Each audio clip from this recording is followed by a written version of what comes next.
Lepo je kad pada sneg, posebno lep prizor u selima razbijenog tipa. Arnoama, tip sela, nije jedini koji je razbijen. Sa prvim snegom automatski je razbijeno snabdevanje strujom, kao što je nedavno bilo u selu Gradište i okolini, pa su ljudi odsečeni od civilizacije, bez lekara, snabdevanja osnovnim namirnicama, deca ostaju bez školskog obrazovanja. Pa nama sirotinji ostaje samo sneg, znači i ukrasi za jelku na popustu. Od 199 za samo 189 denara neka sija bar oko kamina, ako već ne može u selu ispred zadruge. Jer i rakija poskupela, čvarci neverovatnih 20 evra za kilogram, a turšija kisela bez lovora kamoli lovorike. Ne se sekirajte, ćeve subvencioniramo u komparativ, bar duhovno.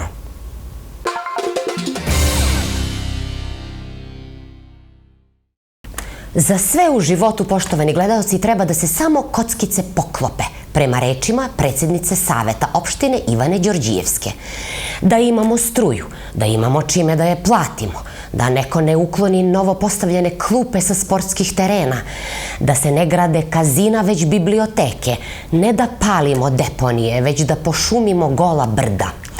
Da pokrenemo regionalni centar za otpad za severoistok, da ne bacamo kese sa brzom hranom kroz prozore automobila na sred autoputa, da poštujemo saobraćajna pravila posle praznika i da jedemo više spanaća i rezanaca sa jednim rebrom. Adamovim, naravno. Sam bila nekoliko pati na посета на училиштето, учат во 2 смени. Огромни се училниците. Како стари селски училишта, нели многу деца имало, меѓутоа meni mi je prioriteta i Bila sam nekoliko puta u školi, predaju u 2 smene, učionice su ogromne, kao stare seoske škole. Jel, ima mnogo dece, ali meni je prioritet, a ja sam razgovarala sa direktorom o stavljanju tih škola u jednu smenu, da se pregrade učionice, da zagrevaju taj dom i jednostavno mnogo ekonomičnije da rade u selu Pčinja. Dodelili smo sredstva, tender je 2 puta propao, ponude su išle naime na nepredviđenu cenu, pa smo sada dodali sredstva koja obećavaju da će to biti 100% realizovano. U Pčinji smo na moj zahtev i na zahtev lokalnog stanovništva postavili klupe koje su iznete i polako u saradnji sa meštanima sve može da se odradi. Posetili smo selo sa direktorom čistoće i zelenila. Ovo selo je najviše oštećeno jer je deponija tu, stalno gori. Poslednjih godina doduše manje. Imali smo ideju sa lokalnim stanovništvom i čistotom i većem opštine Kumanovo da uradimo veliku akciju pošumljavanja. Znate, tamo ima brda koja su gola i hajde da pošumimo baš u ovom periodu. Samo da vidimo kada će se kockice poklopiti.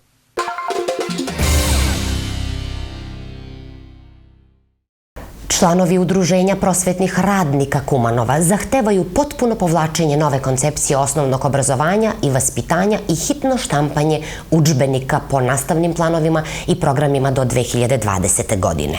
Na zahtev koji je prošle nedelje upućen svim nadležnim institucijama, još nisu dobili odgovor. Osim nedostatka udžbenika istorije, udžbenik engleskog jezika odavno ne postoji.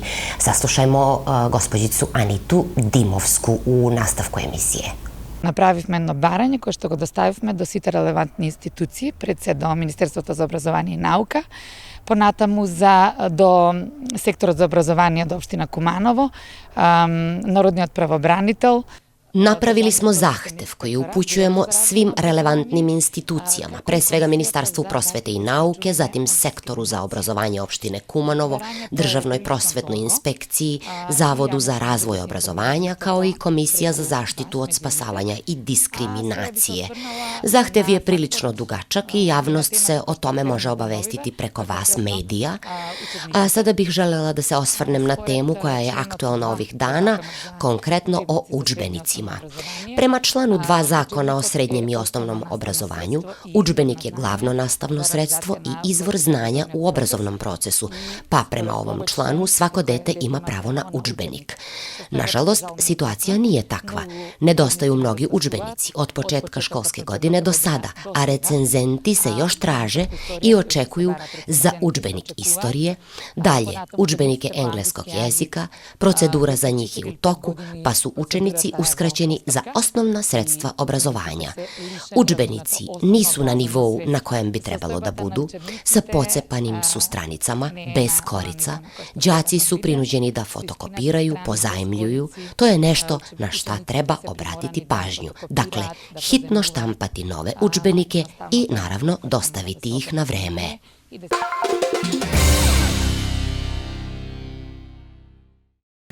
U Kumanovu je pre 2,5 godine otvoren prvi omladinski kulturni centar u zemlji u skladu sa zakonom o omladinskoj participaciji ili učešću i omladinskim politikama. Kutak za mlade svih nacionalnosti zapravo funkcioniše od 2010. godine kao multikulti, koji je zakonskim izmenama prerastao u omladinski kulturni centar.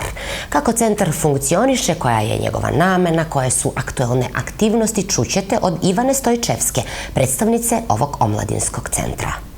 Втора година како работиме како општински младински центар и мислам дека освртот на младите кои што доаѓаат во овој младински центар е на задоволително ниво.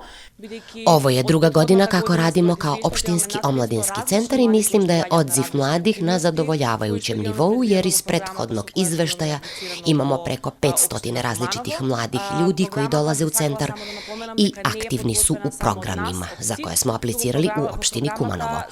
Istovremeno želim da kažem da program ne pripremamo samo mi, CID, već i omladina uopšte uključena je u pripremu kako bi one aktivnosti i ideje koje imamo na umu sa strane mladih realizovali u našem gradu. Imamo različite radionice na različite teme, najpopularnija je ona za mentalno zdravlje, zatim imamo radionice rukotvorina, ping-pong događaje, filmske večeri koje su omiljene za mlade. Ovog leta, na primjer, smo imali film na otvorenom u saradnji sa Crvenim krstom, zatim omladinske razmene za mlade koji su van Makedonije kako bi se naši mladi upoznali među sebe i vežbali engleski jezik.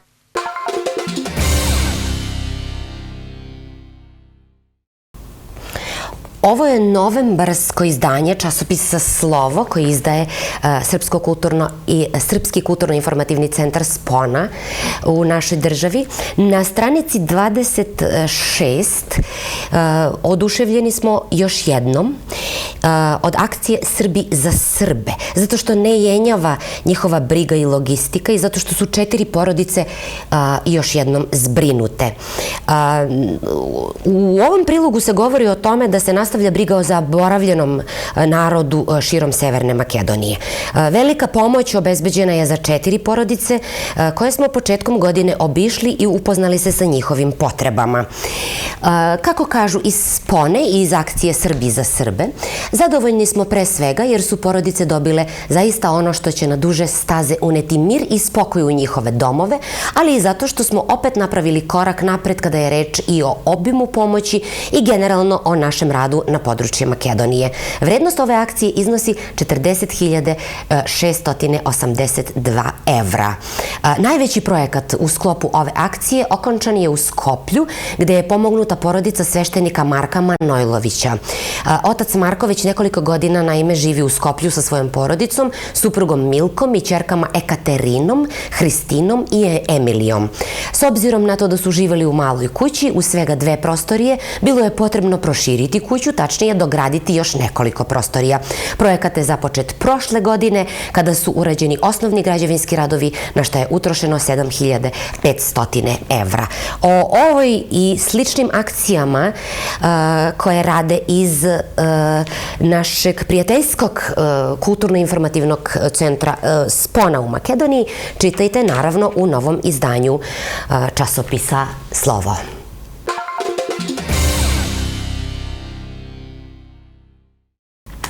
Posao sa nepunim radnim vremenom u videoklubu, povremeno društvo nekolicine prijatelja i neambiciozna dnevna rutina koja se u najvećem broju slučajeva završava picom i gledanjem filma u jednosobnom stanu u Stokholmu, tako izgleda život jednog junaka iz knjige sve dok mu ne stigne misteriozni račun.